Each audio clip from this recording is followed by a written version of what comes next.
Mummy, અરે શું થયું તને? કેમ રડે છે? મમ્મી, અરે પણ મમ્મી મમ્મી જ બોલીશ કે પછી કંઈક બોલીશ? શું થયું છે? શું વાત છે? મમ્મી, મેં તમને કહ્યું હતું ને કે આ વાતનો નિવેડો લાવો. હવે ન થવાનું થયું છે. અરે ન થવાનું પણ શું થયું છે? મમ્મી, રોનકે મારી સાથે સગાઈ તોડી નાખી. શું? આ તું શું વાત કરે છે? હા, પણ કેમ? હવે એને મારી સાથે લગ્ન નથી કરવા. મમ્મી, રોનકને બધી વાતની ખબર પડી ગઈ. આપણે બંને જે પ્લાનિંગ બનાવ્યો હતો તો જ રોનકને ખબર પડી ગઈ. અરે તું ચિંતા નહીં કર બેટા, હું છું ને તારી સાથે. હું બધું સરખું કરી દઈશ. શું મમ્મી, હવે કાંઈ સરખું નહીં થાય. એને મને ચોખ્ખા શબ્દમાં કહી દીધું છે કે જો તું તારા પરિવાર સાથે આવું કરી શકતી હોય તો કાલે સવારે મારી સાથે લગ્ન કરીને ન જાણે શું કરી શકે. એને હવે મારા પર વિશ્વાસ નથી મમ્મી, અને આ બધું છે ને તમારા લીધે થયું છે. તું મને શું કામ દોષ આપે છે? આમાં મારો શું વાંક છે? તમારો જ વાંક છે ને મમ્મી. તમે જો ભાભી સાથે સરખી રીતે રહ્યા હોત ને તો આ કઈ થાત જ નહીં. ઓય બસ હો, આઈડિયા કોણે આપ્યો તો? તે જ આપ્યો તો, અને તારે કરેલા તને જ નડ્યા છે. મારા કરેલા આ મારા કર્મો નથી, તમારા કર્મો છે.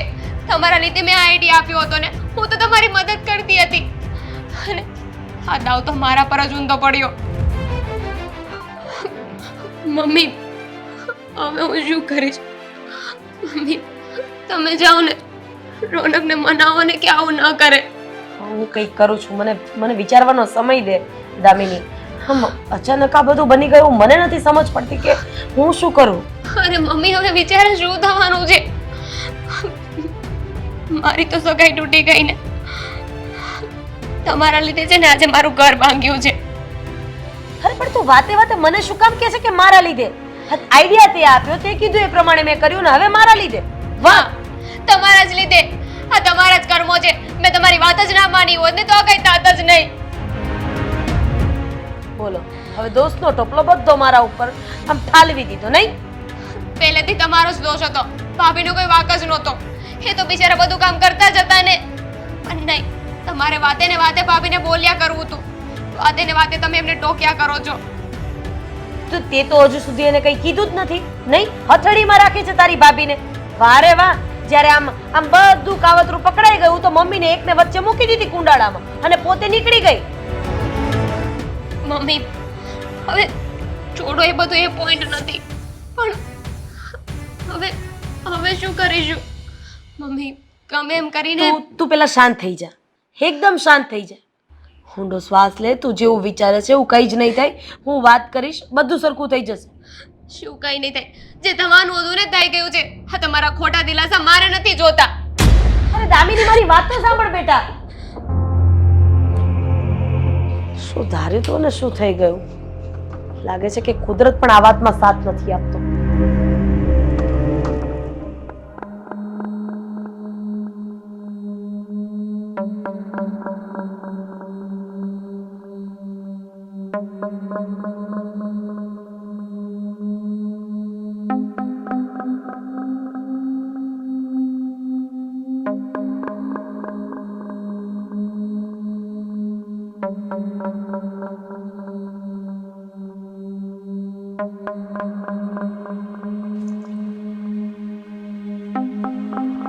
કુમાર, અહીંયા તમે? હા, મંદિરે દર્શન કરવા માટે આવ્યો હતો.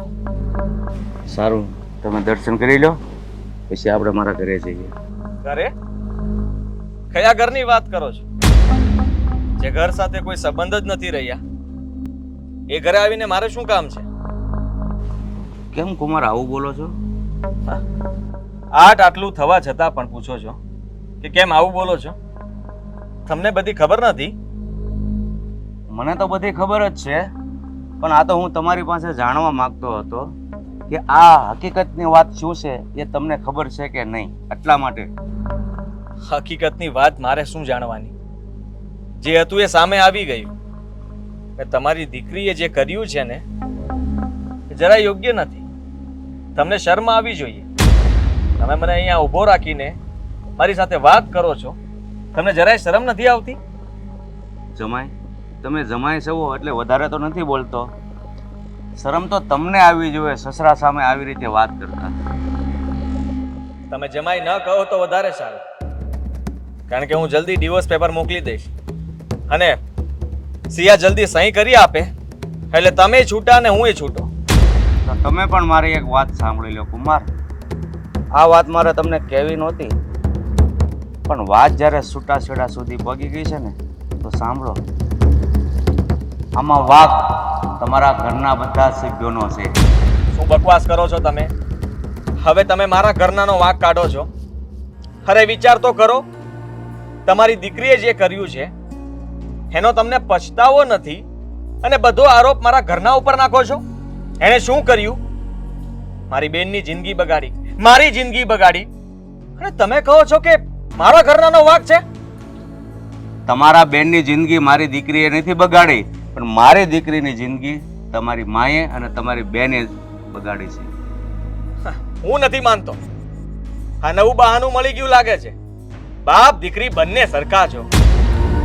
કુમાર, તમે બોલવામાં ધ્યાન રાખો. તમે આખો દિવસ ઓફિસે હોવો છો અને ઘરે તમારી માં અને તમારી બેન કેવા કાવતરા રહેશે ને એ તમે જાણો, અને પછી મારી દીકરીને તમે દોષિત ઠેરાવજો. દોષિત ઠેરાવજો? દોષિત છે જે. દરેક ઘરમાં નાની મોટી રકઝક થતી હોય છે. એનો મતલબ એ નથી કે મારી મમ્મી અને મારી બેન બંને વાંકમાં છે. વાંક તો સિયાનો સામે દેખાય છે. તમે એ કેમ બોલો છો? કુમાર, હું સમજુ છું કે ઘર હોય ને ત્યાં નાની મોટી રકઝક થતી જ હોય છે, પણ તમારી મમ્મીએ અને તમારી બેને જે મારી દીકરી ઉપર આળ ચડાવ્યો છે ને એ બહુ ખોટું કર્યું છે. હાલ ચડાવ્યો છે?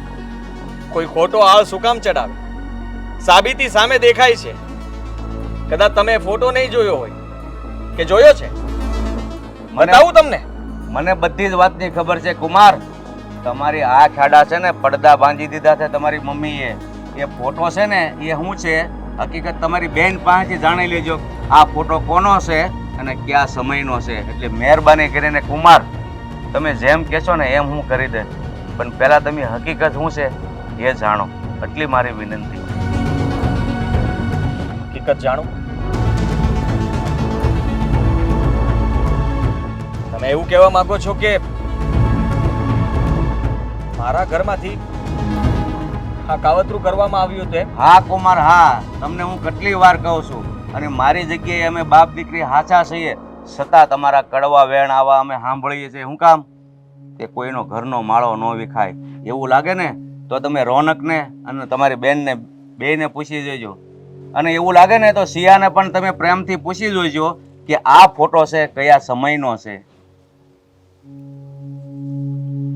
મને તમારી વાત ઉપર વિશ્વાસ તો નથી આવતો, પણ હા, તમે કહો છો એટલે હું એ પણ ટ્રાય કરી જોઈશ. છેલ્લી વાર રોનક કુમારને પણ મળી લઈશ, અને એક જ વાર મળ્યા પછી તો ડિવોર્સ પેપર ઉપર સહી કરી આપશે ને? કુમાર, એ કાંઈ નોબત ઊભી નહીં થાય.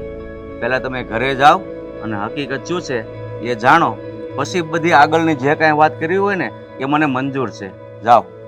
હા, હું મારી રીતે જાણી લઈશ. આભાર તમારો. જય શ્રી કૃષ્ણ.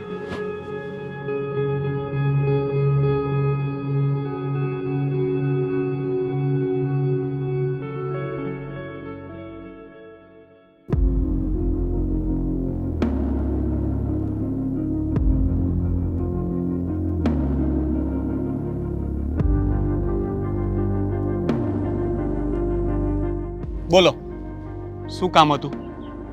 તમે કહેતા હતા કે કઈ વાત કરવી છે. હા, વાત કરવી નથી, પણ વાત મારે જાણવી છે. જાણવી છે? હવે જાણવા માટે બાકી શું છે? એ તો મને પણ નથી ખબર, પણ મને એટલી ખબર છે કે આમાં તમારો કે દામિનીનો કોઈ જ વાંક નથી. દામિનીનો કોઈ વાંક નથી? મારા ભાઈ, લાગે છે કે તમને ખબર જ નથી કે તમારા ઘરમાં શું ચાલી રહ્યું છે. આ બધું જ દામિનીનું જ કરેલું છે. તમે પણ આવું કહો છો? અને એવું તો એને શું કર્યું? કહું છું. અને જો એનો વાંક ન હોત તો હું શું ગાંડો છું કે એની સાથેની સગાઈ તોડું? તમે મારો ને સિયાબેનનો ફોટો તો જોયો હતો ને? સિયાબેન? હા, સિયાબેન. હા, તમારા બંનેનો ફોટો મેં જોયો હતો અને એટલા માટે તો આ બધું થયું. તો પછી એ પણ જાણો કે એ ફોટો ક્યારનો હતો. અમે લોકો કોલેજમાં સાથે હતા, એ સાચી વાત છે, પણ અમે એકબીજાને ઓળખતા પણ નહોતા. અમારી વચ્ચે તો ફ્રેન્ડશિપ પણ નહોતી. હા, તો કોલેજના એક ફંક્શનમાં મળ્યા, ત્યાં બધા લોકો એકબીજા સાથે ફોટા પાડતા હતા અને અમે પણ ફોટો પાડ્યો. એ જ ફોટો મારા મોબાઈલમાં હતો. એ ફોટો દામિનીએ જોયો અને એણે મને પૂછ્યું હતું. અમારી બંને વચ્ચે એ ફોટાના લીધે ઝઘડો પણ થયો હતો અને ત્યારે એને પણ મેં બધી હકીકત કહી હતી કે અમારી વચ્ચે કંઈ જ સંબંધ નહોતો. પણ દામિનીએ સિયા સાથે બદલો લેવા માટે આ ફોટાનો દુરુપયોગ કર્યો અને તમને ખોટું કહ્યું છે. એનો મતલબ એ કે આ બધું દામિનીએ કર્યું છે અને મમ્મીએ આ વાત મારા સુધી પહોંચાડી. અમારા બંને વચ્ચે જે સારો સંબંધ હતો એને તોડવાની કોશિશ કરી. દામિની એકલી નહીં, તમારા મમ્મી પણ આમાં એટલા જ ભાગીદાર છે. જુઓ, મને આ વાતની જાણ નહોતી. સિયાએ મને કહ્યું હતું કે આ ફોટો જૂનો છે, પણ ગુસ્સામાં ને ગુસ્સામાં મેં એની વાત નહોતી માની અને મેં જ એને ઘરમાંથી કાઢી મૂકી હતી. પણ તમે તો બધું જાણો છો, તમે સમજો પણ છો, તો હું તમને તો કહી શકું ને કે મારી બેન વતી હું તમારી માફી માંગુ છું. તમારે માફી માંગવાની જરૂર નથી, પણ તમારા કરતાં મોટો નથી છતાં એક સલાહ આપીશ કે પત્ની પર થોડો ભરોસો કરવો જોઈએ. આજે કોઈ મને આવીને દામિનીનો આવો કોઈ ફોટો બતાવે અને હું માની લઉં તો તમને કેવું લાગશે? અત્યારે એ જ હાલત સિયાબેનની અને એમના પપ્પાની છે. અને તમે વાત કરી માફીની, તો ઈચ્છા તો નથી, છતાં પણ એક શરતે હું એને માફ કરી શકું. શરત? તમે જો મારી બેનને માફ કરતા હોય અને આ સગાઈ ફરીથી બાંધી લેતા હોય તો હું તમારી બધી શરત માનવા તૈયાર છું. કહો, શું શરત છે તમારી? મારી શરત ફક્ત એટલી જ છે કે તમે સિયાબેન સાથે સમાધાન કરી લો. અને એમનો કોઈ વાક જ નથી, એટલે હું એમ નથી કહેતો કે એમને માફ કરી દો, કારણ કે માફી તો તમારે માંગવાની છે એમની પાસે. એમને મનાવી લો અને પાછા લઈ આવો તો હું પણ દામિનીને માફ કરી દઈશ. સમજી ગયો. જેને કઈ ભૂલ જ નહોતી કરી એને હું સજા આપીને બેઠો. જે લોકો ભૂલ કરીને બેઠા છે એને મેં એક શબ્દ પણ નથી કીધો. હું જ મૂર્ખ છું કે વાતને જાણ્યા વગર, વાતને સમજ્યા વગર સિયાને ન કહેવાના શબ્દો કહી બેઠો. અને એ બિચારી બધું જ મૂંગા મોઢે સહન કરતી રહી. સારું થયું હું તમને મળ્યો, બાકી હું તમને પહેલા પણ મળવા માંગતો હતો, પણ મમ્મીએ જ મને ના પાડી હતી કે એમને મળીને કોઈ ફાયદો નથી. હવે તો તમને હકીકતની જાણ થઈ ગઈ ને, તો તમારો તૂટતો સંસાર બચાવી લો. ક્યારેક એક નાની એવી ગેરસમજ આખા પરિવારને તોડી નાખે છે. હા કુમાર, હું અત્યારે સિયાના ઘરે જઈશ, એના પગ પકડીને માફી માંગી લઈશ અને મારા ઘરમાં પાછી લાવીશ. પછી જોઉં છું કે મારા ઘરમાં કોણ રોકે છે મને.